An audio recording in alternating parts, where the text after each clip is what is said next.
ኣገልግሎት ኢንተርነት ንሓሙሽተ ወርሒ ከቋርጽ እዩ። ትማሊ ኣብ ናይ ሲኤንኤንን ብዙሓት መደበራት ቴሌቪዥንን ዓለምና ከምዚ ዝብል ሓበሬታ ወፂኡ ነይሩ። ሓበሬታ ንኹሎም ተጠቀምቲ ኢንተርነት ካብ ነሓሰ 1 2021 ክሳብ 1 ጥሪ 2022 ናይ ኢንተርነት ኣገልግሎት ብምኽንያት ኣብ 2022 ብኽገብሮ ዝወሰነ ለውጥታትን ምጽረያትን ደው ክብል እዩ። ኩልኻትኩም ተጠቀምቲ ፌስቡክ፣ ዩቲዩብ፣ መሰንጀር፣ ኢንስታግራም፣ ዋትስኣፕ፣ ኢሞ፣ ቫይበር፣ ትዊተር ካልኦት ዝተፈላለየ መራኸቢ ብዙሓን ብምጥቃም ኣገልግሎት ትረኽቡ ዝነበርኩም ካብ ሕጂ ጀሚርኩም ነዚ ኣብ መዓልታዊ ህይወትኩም እትጥቀሙሉን ቀንዲ መራኸቢኹምን መሳርሒኹምን ዝኾነ ኣገልግሎት ኢንተርነት ንሓሙሽተ ወርሒ ደው ክብል ስለ ዝኾነ ምስና የቕሬታ እናተሰማዓና ንሕብር። ንስኻትኩም ድማ ነዚ ህይወት ብዘይ ኢንተርነት ንምምካት ኩሉ ስነ ኣእምራውን ካልእ ዝተፈላለየ ምድላዋትን ብምግባር ክትምክትዎ ንላቦ። እዚ ናይ ኢንተርነት ኣገልግሎት ደው ኢሉ ማለት ዋይፋይ ጥራይ ዘይኮነ ዋላ እውን ናይ ሞባይል ዳታ ኣገልግሎት ደው ክብል ምዃኑ ክንሕብር ንፈቱ።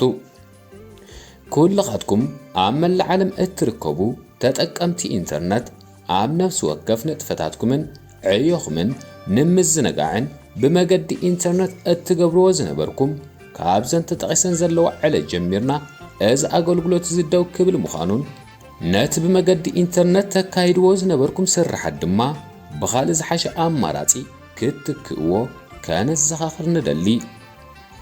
ንኣብነት እቶም ብመገዲ ጂሜይል ናይ ስራሕ ይኹን ካልእ መልእኽትታት እትሳደዱ ዝነበርኩም ነቲ ዕለታዊ መልእኽትታትኩም ብመገዲ ፖስት ኦፊስ ከተካይድዎ፣ እቶም ብዝተፈላለየ ከምዚ ልዕል ኢሎም ዝተጠቕሱ ናይ ሞባይል ኣፕሊኬሽናት ብምጥቃም ምስ ኣብ ዝተፈላለየ ኩርናዓት ዓለም ዘለዉ መቕረብኩም እትራኸቡ ዝነበርኩም ድማ ብመገዲ ናይ ቴሌፎን ላይን ክትክእዎ፣ እቶም ንዩቲዩብ ከም ናይ ወትሩ መዘናግዕኹም እትርእይዎ ዝነበርኩም ሰባት ከዓ ነዝተጠቕሰ ግዜያት ዩቲዩብ ከም ድሌትኩም ክህሉ ስለ ዘይኮነ ብፍላሽን ካልእ ናይ ሳተላይት ቻነላት እናገበርኩም እቲ ናይ መዘናግዒ ምንጭኹም ክትቅይርዎ፣ እቶም ካብ ፌስቡክ፣ ኢንስታግራም ካልኦት ዝተፈላለዩ ናይ ሞባይል ኣፕሊኬሽናት ንሓንቲ መዓልቲ እኳ ምፍላይ ዝከኣል ዘይመስለኩም ነዘን ዝመጽእ 5 ኣዋርሕ ህይወት ብዘይብኡ ክንፍትኖን ክንላመዶን ናይ ስነ ኣእምራዊ ምድላዋት ክንገብርን ካልእ ዝሓሸ እንብሎም ኣማራጺታት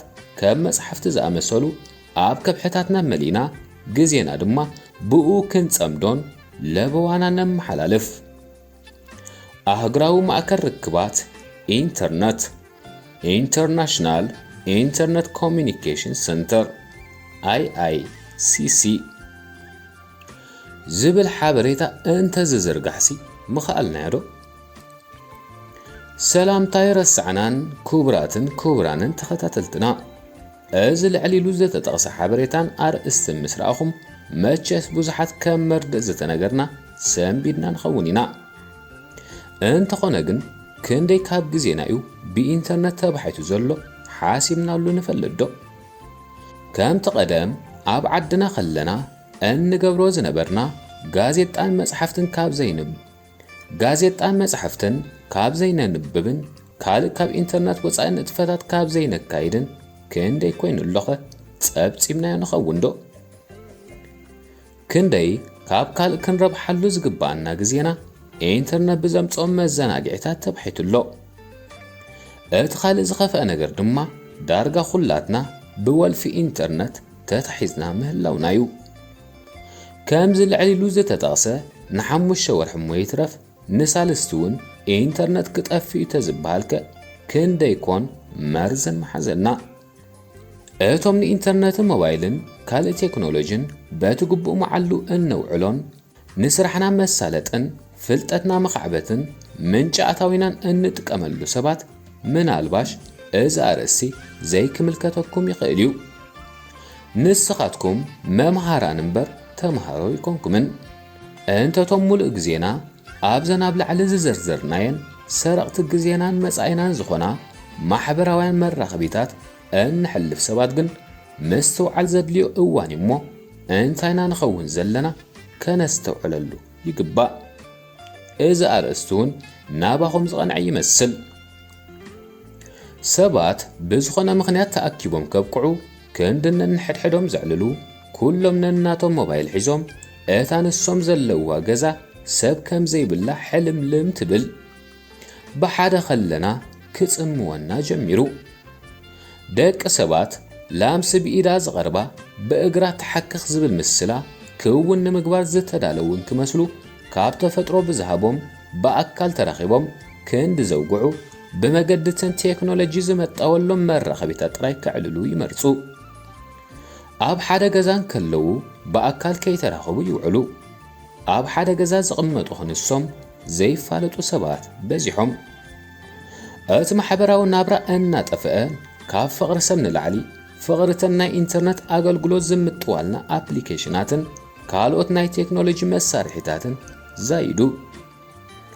ካብ ሞባይልካ ክጠፍኣካ ትፈትዎ ሰብ ክፍለየካ ዝምረጸሉ ግዜ መጽኡ። ካብቶም ኣብ ዙርያኻ ዘለዉ ኣብ ሕማቕካን ጽቡቕካን ክረድኡኻ ዝኽእሉ ሰባት ንላዕሊ እቶም ኣብ እትዕዘቦም ፊልምታት ዘለዉ ጠባያት ዝሕረየሉ ግዜ ኣርኪቡ። ሰባት ካብቲ ማሕበራዊ ናብራ እናተገለለ ሃሙን ቀልቡን በዘን ቴክኖሎጂ ዝመጣወልና ንብረታት ኮይኑ ሰብ ሓዳር ብሰንኪ እዚ ቴክኖሎጂ ንሓዳሮምን ነንሕድሕዶምን ዝኸውን ግዜ ተሳይኑ። ብዙሓት ኣብ ግርጭትን ብሰንኩ ዝሰዓበ ምፍልላይን ይበጽሑ ኣለዉ። ሞባይል ካብዛ ጥቓና ርሕቕ እንተኢላ ከምዛ ቆልዓ ዘጥፋኣና ሸገርገር ንብል። ይርድኣና ደሎ ነስተውዕለሉ ዶለና እንታይና ንኸውን ዘለና? ኣብ ሓደ መዓልቲ ካብ ሞባይልና ተፈሊና ዘሕለፍናያን ግዜ እንተ ዝጽብጸብ ክንደየን። ስራሕና ክንሰርሕ ኢልና ሞባይልና ኣጥፊና ስራሕና እናገበርናን ከለና ኣእዳውና ልክዕ ከም ወልፊ ሽጋራ ዘለና እንክንመስል ትራማረ ገይርልና ዝኾነ ብሞባይልና ዝግበር ዘይብልና ክንስና ኣእዳውና ናብ ሞባይልና ሰዲድና ምጥዋቕ ንጅምር። ወይ እውን ኣገዳሲ ዝድወል ወይ ዝርከብ ወይ ከዓ ንዝኾነ ኣፍልጦ ኢልና ሰርች ንምግባር ኢልና ዝኸፈትናዮ ሞባይልና ድሮ ዘምጻእና ረሲዕና ካብ ፌስቡክ ናብ ኢንስታግራም፣ ካብ ኢንስታግራም ናብ ዩቲዩብ፣ ካብ ዩቲዩብ ናብ ጋለሪ፣ ካብ ጋለሪ ናብ ካልኦት ናይ ጌምን መዘናግዒታት ኣፕሊኬሽናት ግዒዝና ክንደይ ግዜ ኢና ስራሕና ረሲዕና ዘለና። እዚ ከምዚ ዓይነት ኣጋጣሚታት ንብዙሓት ብፍላይ ሰልፍ ኢምፕሎይድ ንዝኾኑ ሰባት ዋላ እውን ኣብ ቦታ ስራሕ ኮይኖም ብኣስራሕቶም ሞባይሎም ከጥፍኡን ከይሕዙን ዘይግደዱ ሰራሕተኛታት ግዳይ ገይሩሎ። እዛ ኩሉ ዓይነት ፍልጠትን ሓበሬታታትን ኣብ ነፍሲ ወከፍ ምንቅስቓሳትና ክትምግበና ተባሂላ ተንቀሳቓሲት ኮይና ዝተሰርሐት ሞባይል ኣብ ነፍሲ ወከፍ ምንቅስቓስና ካብ እትህበና ጥቕሚ ፍልጠትን ካልኦት ኣገልግሎታትን እትህበና መርዘንን እተጥፋልና ግዜን ዛይዱ። እንተ ጠቓቕማና ዘይጥርቁ ኮይኑ እንተ ሰራርሓ እቲ ኣፕሊኬሽናት ንዓና ኣብ መጻወድያ ዘእቱ ኮይኑ ተሰሪሑ ሞባይል ቴሌፎናትና ግዜና ካብ ምብላዕን ብመጻኢና ካብ ምጥራዕን ኣይዕረፋን። እቲ ዘጉህ ነገር ናይ ሞባይል መሰልታን እትሕንሽሸልና ዘላ ብዙሕ ከነፍርየሉ እንኽእል ግዜ ጥራይ ዘይኮነ ክንሓስበሉን ንመጻኢ ክንምድበሉ ክንነድፈሉ ናይ ዝቕጽል መዓልቲ ይኹን ዝቕጽል ግዜያት መደብና ክንሰርዓሉ እንኽእል ግዜ ብላሽ ትበልዖ እሞ ነታ እትቕጽል መዓልቲ ድማ ብዘይ መደብ ንኣትዋ። ብዘይ መደብ ዝኣተናዮ መዓልቲ ድማ ፍረ ከየፍረና ኣላ ከምታ ዝሓለፈት መዓልቲ ተሓልፍ። ከምዚ እናበልና ድማ ካብ ግዜ ናብ ግዜ ብዘይ መደብ ብምጓዓዝ ኣብ ሓደ ዓይነት ስራሕ ወይ እውን ኣብዛ ናይ ውድድር ዝኾነት ዓለም ክንምዕብለሉ ዝግባአና ግዜ ከይማዕበልና ብምትራፍና ካባና ዝበልጹ ሰባት ነቲ ዝነበርናዮ ናይ ስራሕ ጽፍሒ ክትክእዎን ካብ ስራሕ ክንእለን ልዑል ተኽእሎ ኣሎ። ስለዚ ልዕሊ ማንም እዋን ኣብዚ ግዜ እዚ ኣብ ከቢድ ቃልሲ ንርከብ ኣለና። ቃልሲ ኣብ መንጎ ዘድልየካ ረኺብካ ናብ ስራሕካ ምምላስን ስራሕካ ረሲዕኻ ኣብ ናይ ሞባይል ኣፕሊኬሽናት ምዝዋንን ንኹሉ እንተታት ኣብ ባይታ ዘሎ ኣብ ግምት የእቲኻ ኣብ ሞባይልና እንሕልፎ ግዜ ቢዚ ካብ ምዃን ኣይዕረፍናን። እንተኾነ ግን ብዘይካ ግዜና ምሕንሻሽ እንተ ዘይኮይኑ ዝበዝሐ ግዜ ፍረ ዘይርከቦ እዩ። እስከ ከምዚ ልዕል ኢሉ ዝተጠቕሰ ንሳልስቲ ብዘይ ሞባይልን ኢንተርነትን ክንጸንሕ እንተ ንበሃልሲ ምኽኣልናዮ ዶ? ወይስ ብጭንቀትን ዓቕሊ ጽበትን ኣብዘይ ሕማምና ምበጻሕና? ካልእ እውን እዚ ብናፃ ኣገልግሎት እንረኽበሉ ዘለና ፌስቡክ ይኹን ዩቲዩብን ካልእ መራኸቢታትን ብገንዘብ ኮይኑ እንተ ዝብሉና ገንዘብ ብገንዘቡ ኣዝዩ ክቡር እንተ ዝኸውን ባዕሉ ይፈለጥ ኢልና ዶ መገደፍናዮ? ወይስ ተሓኒቕና ካብ ዘምፃና ኣምፂና ዳኣ መኸፈልናዮ? ገለ ጎርሓት ምናልባሽ ከምዚ ተዛረብቲ ዝብልዎ ሃብታም ሬድዮ ይገዝእ ድኻ ድማ ተጸጊዑ ይሰምዕ ዝበሃል ዳገሊኦም መቕርብና ምስ ገሊኦም ዝዓደጉ ፈተውቲ ተጸጊዕና ክንሰምዕ መፈተና ንኸውን። በቲልና ግን ካብ ምጥቃሙ ዓዲሙ ዓልናን። ምኽንያቱ ንዓና ዘይፍለጠና በትወልፊ ተጠቒዕናን ካብኡ ምፍላይ ድማ ክሳብ ክንደይ ዓቐብ ይኾነና ከም ዘሎን ከነስተውዕል ይግባእ። ወልፍና ናይ ሞባይልና ከንዓግስ ክሳብ ክንድዚ ጸደፍደፍ ክንብል ድልዋት እንተ ኮይንና ድማ ካብቶም ብወልፊ ሽጋራ መስተን ሓሽሽን ተጠቒዖም ካብ ንቡር ህይወት ወፂኦም ዘለዉ ደኣ ብምንታይ ንፍለጥ? እቲ ወጻኢታትና ምስኦም ሓደ ክኸውን እዩ። ከምኡውን እቲ ሳዕቤን ካብቲ ወርቃዊ ግዜ ምሕንሻሽ ጀሚርካ ክሳብ እቲ ሙሉእ መዓልቲ ለይትን ኣብ ስክሪን ሞባይል ቀኒም ብምባልና ንዓዒንትናን ካልእ ጥዕናናን ዘስዕበልና ጸገም ኣብ ግምት ብምእታው ልዑል ሳዕቤን ኣለዎ። ክንዲ ሓደሽ ነገራትን ትምህርታትን ንኣእሙሮና ክጠቕመና ዘይክእል መዘናግዒታት ወጊሑ ክሳብ ዝዓርብ ክንዕዘብ፣ ክንዲ ሓደሽ ነገራት ክንስርሓሉን ሓድሽ ታሪክ ክንምዝግበሉን ዝተዋህበና ናይ ዕድመ መቓን ግዜ ብላሽ ክሓልፍን ከሎ ከመይ ዘይሕስብ? እዛ ኩሉ ንጥፈታትና፣ ዶኩመንታትና፣ ስእልታትና፣ ዕላላትና፣ ምስጢራትና፣ ምንቅስቓሳትና ከዚና ዘላ ሞባይልና ገባሪት ኩሉን ክንዲ ኩሉን ክንሓስባ ንኽእል ኢና። በዚ ድማ ካብኣ ምፍላይ ዓቐብ ይኾነና። ሓደ ግዜ ግን ንሕና ብዘይተጸበናዮ ኩሉ ዚ ነገራት ክንስእኖ ወይ እውን ብኻልኦት ውልቃዊ ይኹን ዓባራዊ ረብሓ ዘለዎም ጉጅለታት ተዘሚትና ወይ ከዓ ኣክሰስ ከም ዘይንገብሮ ኮይና እትእውድና ዶኩመንታት የብልኩምን ወይ ድማ ክፈሉ ዶኩመንትኹም ክትረኽቡ ክንበሃልን ብገዛእ ርእስና ግዳይ ክንከውንን ከም እንኽእል ክንግንዘብ ይግባአና። ካልእ ዝኸፍአ ነገር ናይ ቴክኖሎጂ ብፍላይ ሞባይልን ታብለትን ኣብ ደቅናን ንኣሽቱ ኣሕዋትናን ዘምጽኦ ዘሎ ሳዕቤን እዩ። እዚ ንዓና ከነመዛዝንን ስምዒትና ክንቆጻጸርን ንኽእል ኢና እንብል ሰባት እኳ ግዜናን መጻኢናን ካብ ምሕንሻሽ ዓዲ ዘይወዓለ ቴክኖሎጂ ነዞም ዝጽሓፍካሎም ዝቕበሉ ብጻዕዳ ወረቐት ዝምሰሉ ህፃናት ደቅናን ኣሕዋትናን ኣብ ትሕቲ ቁፅጽሩ ከእትዎምን ክሳብ ሰብ ዝበሃል ዘጽልኦም ክገብሮም ከመይ ዘይክእል? ምናልባሽ እዚ ኣብ ህፃናት ዘምጽኦ ሳዕቤን ብስፍሕ ዝበለ ንዘረብሉ ንኸውን። ንሎሚ ግን በዚ ምኽንያት እዚ ካብ ግዜ ናብ ግዜ ግዳያቱ ዝገብረና ዘሎ ማሕበራዊ ሚድያ ዋላ እኳ ሙሉእ ብሙሉእ ከነወግዶ እንተ ዘይከኣልና ዓይንና ዓሚትና ኣብ መዓልታዊ ካብ ሞባይልና ተፈሊና እንሕልፎ ግዜ ምፍላይ ከድልየና እዩ። ንኣብነት ካብቲ መዓልታዊ እንገብሮ ንጥፈታት ካብ ሞባይልና ግልሊልና ከነሕልፈሉ እንኽእል ግዜ ክንጠቅስ። ቀዳማይ ናብ ዓይኒ ምድሪ ክንኣቱ ከለና ካብ ሞባይልና ሒዝና እናኣቱ ዝኾነ ዝንበብ መጽሓፍቲ ሒዝና እንተ ናኣቱ እሞ ዋላ እውን ሓንቲ ገጽ ትኹን እነንብባ ዝያዳቲ ሞባይልና ከፊትና ብዘይቁም ነገር ካብ ኣፕሊኬሽን ናብ ኣፕሊኬሽን እንናጠሮ ዝያዳ ይምረጽ። ካልኣይ ናብ ስራሕ ወይ ንኻልእ ንጥፈታት ክንከይድን ከለና ማሕበራዊ መጓዓዝያ ኣብ እንጥቀመሉ ካብ ሞባይልና ግልሊልና ምስቶ መጓዓዝትና ከነዕልልን ነታ ኣብ መገድና ዘሎ ትርኢት ከነስተማቕር ወይ እውን ምስ መደባትናን ዕላማታትናን ብዓብዩ ድማ ምስ ነብስና ክንዛተየሉ ንኽእል ኢና። ሳልሳይ ዝኾነ ዝንበብ ከም ጋዜጣን ካልኦት ዝተፈላለዩ ቅዱሳትን ዓለማውያንን መጽሓፍቲ ካብ ብሞባይል ብመልክዕ ሃርድ ኮፒ እንተነንብቦ ተመራፂ እዩ። መጀመርያን ዝዓበየን ግን ናይ ምንባብ ልምዲ ኸነጥሪ ግዲ ይኸውን። ራብዓይ ምስ ሰብ ተቋፂርና ኣብ እንዕልለሉ ወይ እውን ዕላልና ዝብህግ ሰብ ኣብ ዙርያና ምስ ዝህሉ ካብታ ሞባይልና ግልል ምባል ግዴታ ኸድልየና እዩ። ሓምሻይ ኣብ መኣዲ እንተተኻኢሉ እውን ቴሌቪዥን ኣጥፊና ምስ ስድራ ቤትናን መናብርትናን እንዕልለሉን ይህን ምህን እንብለሉን መድረኽ ክንፈጥር ተመራፂ እዩ። ብዓብኡ ርሑቕ ከይከድና ወለድና ዝምሃሩና ክብሪ መኣዲ ኣለና።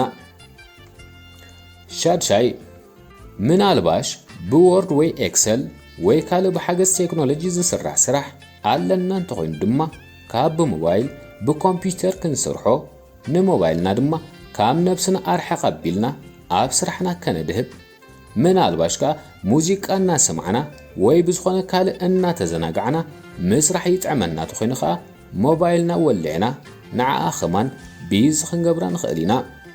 ኮምፒውተርና ድማ ካብ ስራሕ ወፃኢ ንዝኾነ ካልእ መዘናግዒ ከይንጥቀመላ ንሕናን ኮምፒውተርናን ጥራይ እንፈልጦ ማሕላ ክንኣቱ ኣገዳሲ ኮይኑ ይስማዓኒ።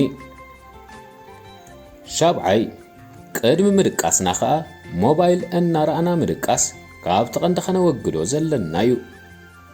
ሞባይልና ኣብ ቻርጅ እቲና ወይ እውን ኣብ ሳሎን ገዲፍና ክንድቅስ ከም ኣማራፂ እውን ካብ መዘናግዒታት ምዕዛብ ናይ ወትሩ ውዕሎናን ናይ ዝቕፅል መዓልቲ መደባትናን ብዳየሪ መልክዕ እናፅሓፍና ክሳብ እንታኸስ ወትሩ ኸነዘውትሮን ኣድላይ እዩ። ሻምናይ ኣብ ናይ ስራሕ ሰዓታት ንዝኾነ ኣገዳሲ ምኽንያት ኢልና ኣልዒልና ኸነብቅዕ ወይ እውን ብዝኾነ ምኽንያት ንዓና እውን ብዘይርዳእና ሞባይልና ኣብ ኢድና ሒዝና ብዘይቁም ነገር ንዛውን ከም ዘለና ኣብ ዝተገንዘብናሉ ብዝቐልጠፈ ግዜ ከይወሰድና ሞባይልና ናብ ቦታ ኣመሊስና ናብ ስራሕና ክንምለስ ኣለና።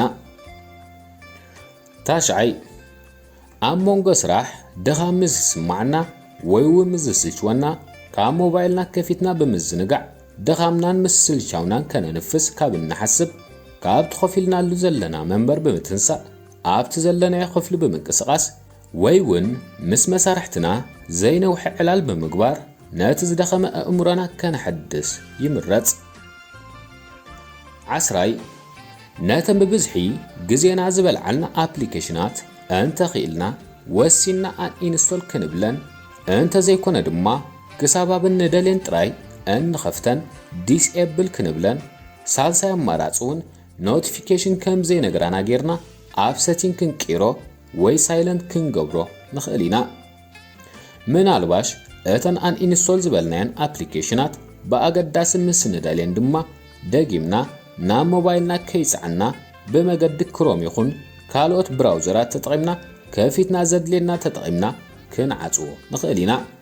ናይዚ ብራውዘራ ዝሓሸ ዘብሎ እቲ ኢንተርፌስ ወይ ትርኢት ይኹን ኣሰራርሑኡ ካብ ሓደ ናብ ሓደ ትርኢት ክትከይድ ዘየተባብዕን ቀልጢፍካ ክትዓፅዎ ትኽእል ምዃንካን እዩ። ደጊምካ ክትኣቱ ድማ እቲ ዌብሳይት ከተእትዎ ስለ ዘድልየካ ኣሰልቻዊ እዩ። ስለዚ ወትሩ ክትጥቀመሉ ኣየተባብዕን እዩ። መበል 11 ምናልባሽ እተን ኣፕሊኬሽናት ከም ፌስቡክ ዝኣመሰላ ዛንታታት ይኹን ካልእ ኣብ ምንባብ ትደልየን እንተደኣ ኾንካ ከዓ ነቲ ዘድልየካ ወይ ዝመረፅካዮ ጽሑፍ ኮፒ ብምግባር ኣብ ሞባይልካ ዘሎ ናይ ወርድ ኣፕሊኬሽን ብምስጋር ካብኡ ከተንብቦ ይምረፅ። ምኽንያቱ ኣብ ፌስቡክ ኮንካ ተንብብ እንተደኣ ኣለኻ ናብ ካልእ ቪድዮ ይኹን ጽሑፍ ወይ እውን ስቶሪ ክሰግር እምበር ዓቕሊ ጌርካ ከተንብብ ዘተባብዕ ኣይኮነን።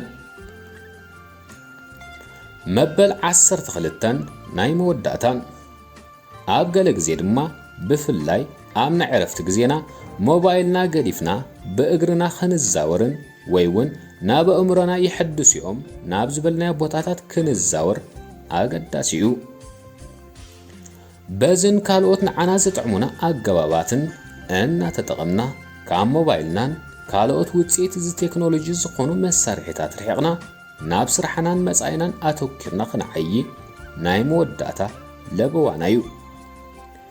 እቲ ናይ ምቁራፅ ኢንተርነት ዝበልናያ ግን ምናልባሽ እንተ ኢልና ዘምፃናዮ እምበር ናይ ብሓቂ ከምዘየቋረፀ ተገንዚብኩም ክትኮኑ ተስፋ ንገብር።